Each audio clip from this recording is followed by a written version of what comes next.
आइए जानते हैं आज की कुछ अंतर्राष्ट्रीय खबरों को। पहले एक नजर आज की हेडलाइंस पर। स्वामी प्रसाद मौर्य के इस्तीफे के बाद डैमेज कंट्रोल में जुटी भाजपा।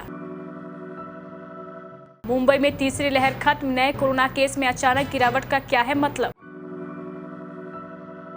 दिल्ली सरकार ने केंद्र की एडवाइजरी का पालन करने के दिए निर्देश। यूपी चुनाव में कांग्रेस से किए जा रही है प्रयोग पर प्रयोग, उधर अखिलेश से बात कर खेला करने में जुटी दीदी। पुडुचेरी में आज पीएम मोदी करेंगे 25वें राष्ट्रीय युवा महोत्सव का उद्घाटन। भारत में कोविड-19 मामलों में 6.5% की कमी। नहीं थम रहा कोरोना, अमेरिका में एक दिन में 13,50,000 नए मामले।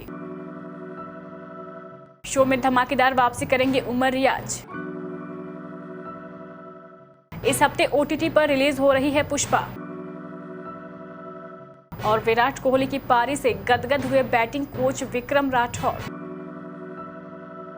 स्वामी प्रसाद मौर्य के इस्तीफे के साथ ही दर्जन भर और नामों के पार्टी छोड़ने की चर्चाएं तेजी से उभर रही है, जिनमें कई मंत्री भी शामिल थे। इनकी भनक लगते ही आनन फानन में भाजपा नेतृत्व सक्रिय हुआ और डैमेज कंट्रोल की कवायद तेज हो गई। भाजपा नेतृत्व के सक्रिय होने का नतीजा भी कुछ समय बाद दिखाई देने लगा। कुछ ही देर में मंत्री धर्म सिंह सैनी, नंद गोपाल नंदी, विधायक धर्मेंद्र सक्सेना सहित कईयों ने भाजपा में ही रहने को लेकर अपनी स्थिति स्पष्ट कर दी। इन लोगों के नाम भी भाजपा छोड़ने वाली सूची में शामिल होने की चर्चाएं थी।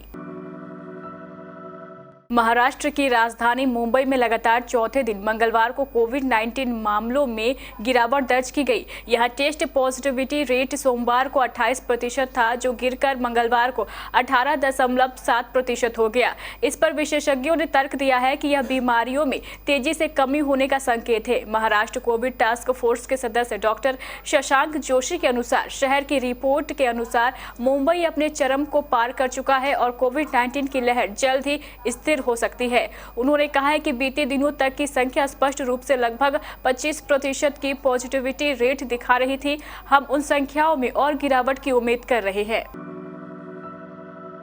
दिल्ली स्वास्थ्य विभाग ने स्वास्थ्य अधिकारियों, अस्पतालों और डिस्पेंसरी को कोविड जांच के संबंध में केंद्र के नए परामर्श का पालन करने का निर्देश दिया है। टेस्टिंग को लेकर आईसीएमआर की जारी नई एडवाइजरी को दिल्ली में भी लागू करने के आदेश दिए गए हैं। Indian council of medical research ने कोरोना टेस्टिंग को लेकर नई एडवाइजरी जारी की है। इस एडवाइजरी के मुताबिक कोरोना मरीजों के संपर्क में आने पर सभी लोगों को कोरोना टेस्ट की जरूरत नहीं है। आईसीएमआर की एडवाइजरी के मुताबिक कोरोना मरीज के संपर्क में आने वाला अगर उम्र के हिसाब से कई रिस्क कैटेगरी में या फिर कोमोर्बिड नहीं है तो उसे टेस्ट कराने की जरूरत नहीं है। दिल्ली सरकार ने एक ऑर्डर जारी कर कहा है कि आईसीएमआर की एडवाइजरी अब दिल्ली में भी लागू होगी।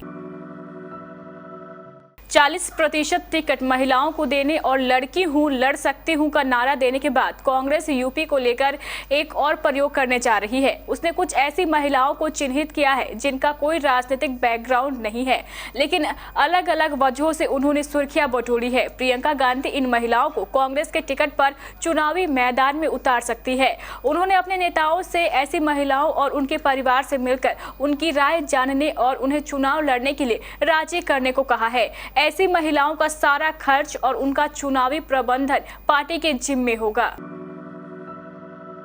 प्रधानमंत्री नरेंद्र मोदी आज राष्ट्रीय युवा दिवस पर वीडियो कॉन्फ्रेंसिंग के जरिए पुडुचेरी में 25वें राष्ट्रीय युवा महोत्सव का उद्घाटन करेंगे। स्वामी विवेकानंद की जयंती के मौके पर कार्यक्रम का आयोजन किया जा रहा है। हर वर्ष इसे बड़ी धूमधाम के साथ मनाया जाता है। प्रधानमंत्री नरेंद्र मोदी की सुरक्षा में हुई चूक के मुद्दे पर शिरोमणि अकाली दल की ओर से बड़ा बयान सामने आया है। शिरोमणि अकाली दल के नेता विक्रम सिंह मजीठिया ने प्रधानमंत्री की सुरक्षा में चूक के लिए सीधे तौर पर कांग्रेस को जिम्मेदार बताया है। भारत में मंगलवार को कोरोना वायरस संक्रमण के नए मामलों में 6.5% की कमी दिखाई दी। पिछले 24 घंटे में 1,68,063 नए कोविड केस दर्ज किए गए हैं। देश में अब तक कुल संक्रमितों की संख्या 35,08,75,795 पहुंच गई है। वहीं एक्टिव मरीजों की बात करें तो उनकी संख्या 8 लाख पार हो गई है।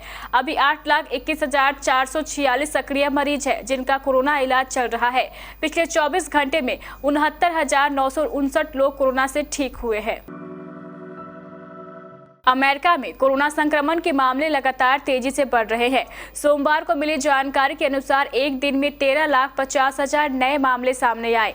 किसी देश में एक दिन में इतनी बड़ी संख्या में मामले सामने आने का यह सबसे बड़ा मामला है। इससे पहले अमेरिका में ही इसी साल 3 जनवरी को 10,30,000 मामले सामने आए थे। अमेरिकी चिकित्सा एजेंसियों से मिली जानकारी के अनुसार 10 जनवरी को 1,36,604 लोग भर्ती कराए गए। वहीं पिछले साल जनवरी में एक दिन में सबसे ज्यादा 1,32,051 लोग अस्पताल में भर्ती कराए गए थे।